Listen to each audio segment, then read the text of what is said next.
Presiden Prabowo Subianto melakukan komunikasi via sambungan telepon dengan Presiden Amerika Serikat Donald Trump dalam menegosiasi tarif impor bagi Indonesia. Presiden menyebut negosiasi dengan pihak Amerika Serikat mengenai tarif impor ini berjalan cukup alot. Dan Trump merupakan negosiator yang cukup keras. Hal tersebut disampaikan oleh Presiden Prabowo sesampainya di Indonesia usai melakukan kunjungan ke sejumlah negara. Meski demikian, Presiden Trump akhirnya memutuskan tarif impor bagi Indonesia turun ke 19% dari keputusan awal yakni 32%. Presiden Donald Trump, ya alhamdulillah juga penuh dengan alot, akhirnya ada kesepakatan, kita juga akan istilahnya kita memahami kepentingan mereka memahami kepentingan kita dan kita sepakati sekarang kalau nggak salah ya tarifnya dari 32 diturunkan jadi 19. Presiden Prabowo Subianto juga mengungkapkan rencananya untuk bertemu dengan Presiden Amerika Serikat Donald Trump pada bulan September atau Oktober tahun ini. Tim Liputan iNews melaporkan.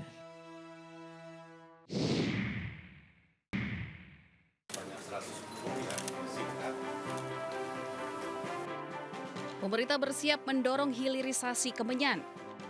Pernyataan ini disampaikan Wakil Presiden Gibran Rakabuming Raka di hadapan peserta pendidikan penyiapan dan pemantapan pimpinan nasional. Gibran juga menyentil ibu-ibu yang memakai parfum mahal tanpa menyadari bahan baku parfum adalah kemenyan. Lantaran hingga kini kemenyan dijual dalam bentuk mentah ke luar negeri. Ibu-ibu yang pakai parfum LV, Gucci, dan lain-lain, itu dari kemenyan. Kita jualnya mentah terus, makanya kita dorong anak-anak muda untuk riset. Kita sediakan tempat yang baik untuk riset, alat-alat terkini. Hilirisasi, bukan hanya hilirisasi nikel, dan lain-lain. Ada yang namanya hilirisasi kemenyan. Kemenyan dalam dunia parfum dikenal dengan istilah frankincense atau olibanum. Kemenyan adalah resin aromatik. Kemenyan Indonesia diambil dari batang pohon genus Styrax. Saat ini Indonesia menjadi produsen utama kemenyan di dunia. Tak main-main Indonesia menyumbang 70 hingga 80% dari total produksi global. Pada tahun 2024, 43.000 ton kemenyan asal Indonesia diekspor ke seluruh dunia. Nilainya pun mencapai 52 juta US dollar atau setara lebih dari 847 miliar rupiah. Saat ini sekitar 30% masyarakat Tapanuli Utara dan Humbang Hasundutan bergantung hidup dari kemenyan. Kemenyan menjadi bahan baku industri parfum. Tak hanya itu, kemenyan juga menjadi bahan baku kosmetik, farmasi, dan pengawet alami untuk makanan dan minuman. Dalam dunia parfum, kemenyan atau frankincense adalah salah satu bahan yang paling dihormati. Kemenyan berfungsi mengikat seluruh aroma agar lebih awet di kulit. Aroma kemenyan cukup kompleks, yaitu kayu atau woody, sedikit pedas dengan sentuhan aroma lemon yang segar.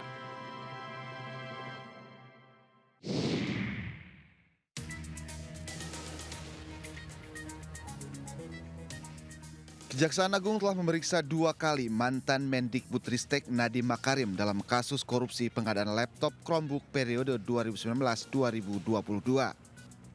Dalam konferensi persnya, Direktur Penyidikan Jampitsus Kejaksaan Agung RI, Abdul Kohar, menyatakan pihaknya masih membutuhkan pendalaman lebih lanjut untuk menetapkan Nadiem sebagai tersangka.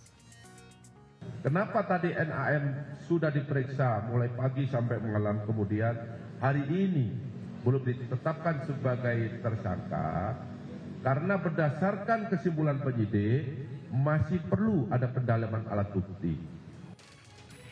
Dalam kasus ini, Nadiem telah diperiksa 2 kali sebagai saksi. Terakhir, Nadiem diperiksa sekitar 9 jam. Dalam kasus ini, Nadiem juga dicekal ke luar negeri selama 6 bulan sejak Juni lalu untuk mempermudah penyelidikan. Tim Liputan iNews melaporkan.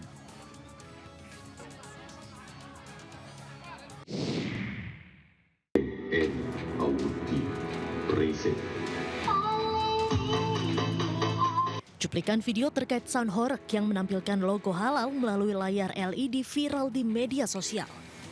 Dalam video itu tampak sound horeg berukuran besar dilengkapi 5 layar LED menampilkan logo halal. Terlihat juga sejumlah warga mengenakan kaos putih berada di depan sound horeg berjoget mengikuti alunan musik.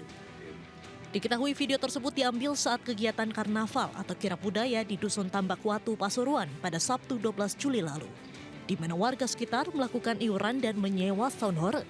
Video sound horeg yang menampilkan logo halal ini viral di media sosial karena dinilai sebagai bentuk sindiran terhadap sejumlah ulama di Jawa Timur serta Majelis Ulama Indonesia MUI Jawa Timur yang mengeluarkan fatwa haram atas sound horeg. MUI Jawa Timur menyebut ada sejumlah hal yang diharamkan dalam penggunaan sound horeg. Salah satunya penggunaan sound dengan intensitas suara melebihi batas wajar dan mengganggu orang lain. Tim Liputan iNews melaporkan.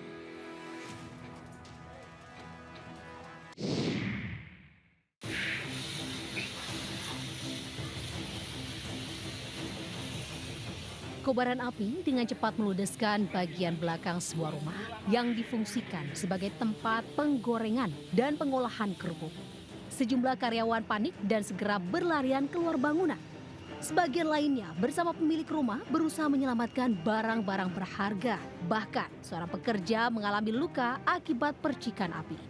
Kejadian bermula ketika tungku pengering kerupuk yang masih menyala tiba-tiba menyambar area sekitarnya.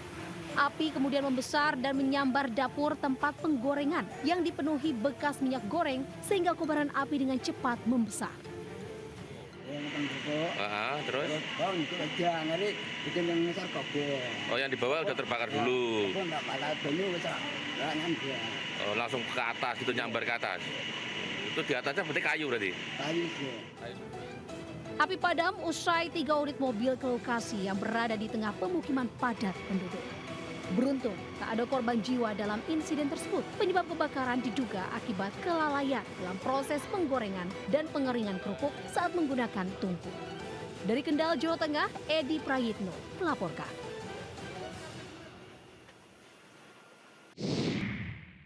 Terjadi api besar di Jakarta Timur, Cipinang Muara. Kepulan asap hitam tebal membumbung tinggi ke udara saat api membakar 2 bangunan rumah di Jalan Kapitan, Klender, Durensawit, Jakarta Timur, Rabu sore. Banyaknya bahan maupun material yang mudah terbakar membuat api dengan cepat membesar. Petugas pemadam kebakaran yang tiba di lokasi langsung berupaya memadamkan api, namun sempat mengalami kendala lantaran jauhnya titik sumber air. Kebakaran diduga akibat adanya korsleting listrik dari salah satu bangunan dan merambat ke bangunan lainnya. Terkait kebakaran di Jalan Kapital RT 06 RW 04 Kelurahan Klender, Kecamatan Durensawit pada RT 16 Bapak Deden. Beruntung tak ada korban jiwa dalam kebakaran ini. Kini kasus kebakaran ditangani petugas kepolisian sektor Durensawit. Di Jakarta, Rio Manik melaporkan.